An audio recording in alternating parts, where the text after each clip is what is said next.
just a podcast. This is Sam Ant and Oh Godcast. Hip hop uncensored is the vibe, so subscribe. Hip hop uncensored is the vibe, so subscribe. Oh God, driving Sam Ant riding passenger side, and you heard it out the mouth of the greatest rapper alive. Hip hop uncensored is the vibe, so subscribe. Hip hop uncensored is the vibe, so subscribe. Oh God, driving Sam Ant riding passenger side, and you heard it out the mouth of the greatest rapper alive. Contrary to what people believe on the show, we're critical of him. That's what we do. But I think Jay-Z is definitely doing this strategically. I don't think it's too much that Jay-Z does that's not strategic at this point. Nah, and I got Jay-Z ahead of Nas in my top rappers of all time. I know motherfuckers are going to debate it, call me crazy, whatever. This is my thought. But I will say this, oh God, I couldn't disagree with you more. Oh, man. When it comes to that goddamn battle, I think Nas took him out.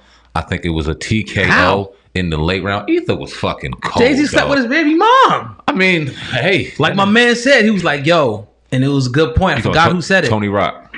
Yeah, he was like, it was just so many things that Jay-Z said that was factual, and there's so many things that Nas said that was kind of speculation. Even though Nas hit him with he had a few lines, obviously he hit him with, but that part, he slept with his baby mom. That's checkmate, in my opinion. Yeah, I mean, that deserves hands.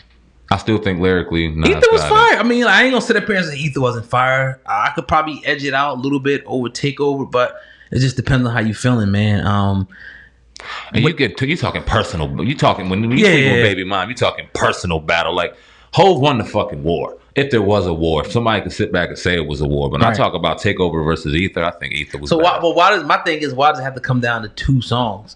Because after that, Nas did songs. And Jay-Z did songs, after that. So if you want to just compare Takeover and Ether was probably just a little bit, tad bit better. But if you want to compare this song catalogs, I think Jay got him. Okay. Super Ugly, that could be Blueprint debatable. 2, and Nas did, I think, a couple other joints too on Jay. So yeah, people always they minimize to those two songs, which is cool. But it's like it was a little bit more after that. They were still going at each other's throat a little bit more. So. Ether was fired. I'm not gonna sit up here. I know people can get at me.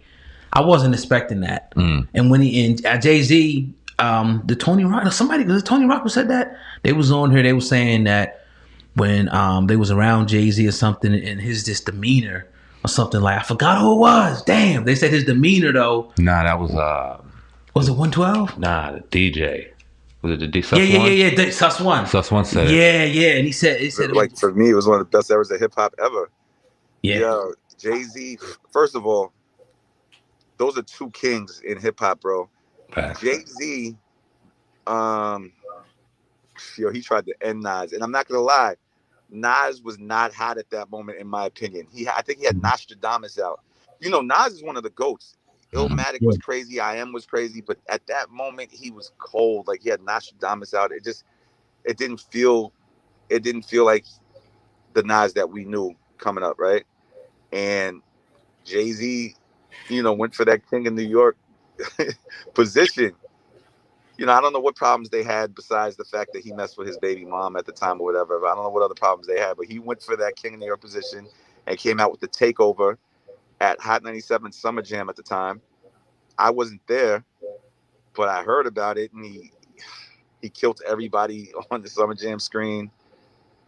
And it was just a movie in New York, bro. And we're talking about the mixtape era. Everything got leaked on the radio, the mixtapes and everything. And then it woke. You know what? He woke up a fucking monster, because then Nas came back with Ether, and I don't think anybody expected that. It was like, oh my God, and this nigga came back at it. It was just a moment in hip hop, bro. There's been plenty of moments in hip hop, but that was one of the top 5 moments ever since I've been in this shit. You know what I mean? Is it fair to say that beef right there reignited his whole career? Is that what you're saying, pretty much? That beef definitely, I don't want to say, it definitely revived Nas back to a king status. Because not only did he was always a king, but he was just not putting out good content at the time, in my opinion. But as soon as that he got dissed by Hov, he came with Ether, right? And now everybody's like, Nas. And then I remember hearing Jay-Z on the radio that day. Now, I didn't know anybody at the time. I was just a fan in watching. I didn't know everybody on that level yet. But Jay-Z, you know, has a swag about him through his whole career and a confidence, and you know, he's very confident on who he is and where he was going. That was the only time I heard Hov on the radio sound like he was not confident. That one time ever in the history of his career. Wow. Was that Angie Martinez? With Angie? Say it again? Was that with Angie Martinez or no? Yeah, it was with Angie. I remember that. Shout out to Angie, man, legend of the game. And then that's when he brought Super Ugly, the response to Ether. But he just didn't sound confident. And then after Super Ugly, everybody said he, you know, Nas won the battle. And then Nas came with Stillmatic, a fucking classic project. So it's like, you know, it woke Nas back to his king status. It said it was just his demeanor was just off about that. Like you know that Ether ruffled Jay's feather like nobody else had done. So, but afterwards, man, I think it's clear. Like, I mean, Jay-Z's running away with this thing, man. Yeah, no, ain't no question, man. And I'm glad. I mean, shout out to Nas's new body of work. I forgot what the album's called right now. People are gonna be mad at me for that too. I have to cut this shit short. Damn. What was it, King's Ransom? Not King's Ransom. That shit up, I guess. There's so much fucking music that comes out now. It's not that I didn't listen to it. I enjoyed the body of work, but just to know the actual album right now. I'm gonna find it in a second. Hold on. I'm bringing up King's Disease. King's Disease. We can cut that little part out. Yeah, word. King's Disease, though. King's Disease comes out, man, and then we seen Pharrell and Hov Entrepreneur come out, which was a single, and Nas had an album. It's getting a lot of attention right now. We love Nas to come on here and talk about it. You know what I mean? If anybody that knows Nas and shit, you know what I'm saying? I'm sure you. Hold up, but you said you couldn't get past the three first songs on Nas' album, right? Not because they were bad, just because I mean, this motherfucker got shit to do. Oh, you know what I'm saying? Like I can't go ahead and listen to a body of work all the way through without fucking kids or something happening. But and I want to listen to it all the way through. I'm enjoying it so far, and I'm going to listen to it. It's not that I turn that shit off, but you know how life is, man. Did Nas fall off, in your opinion? Nah, Nas still got it. Nas still got it. Nas can still deliver great albums. And I think that something that I can appreciate about a Nas and a Hov. Now, Hov is a little different because of his consistency. He was great over a consistent period of time, but take nothing away from Nas. When he's ready and he's able and he's motivated, he can put out a great body of work. What I love is a lot of people gave him criticism about that album he did with Kanye, but that's how my son was introduced to Nas.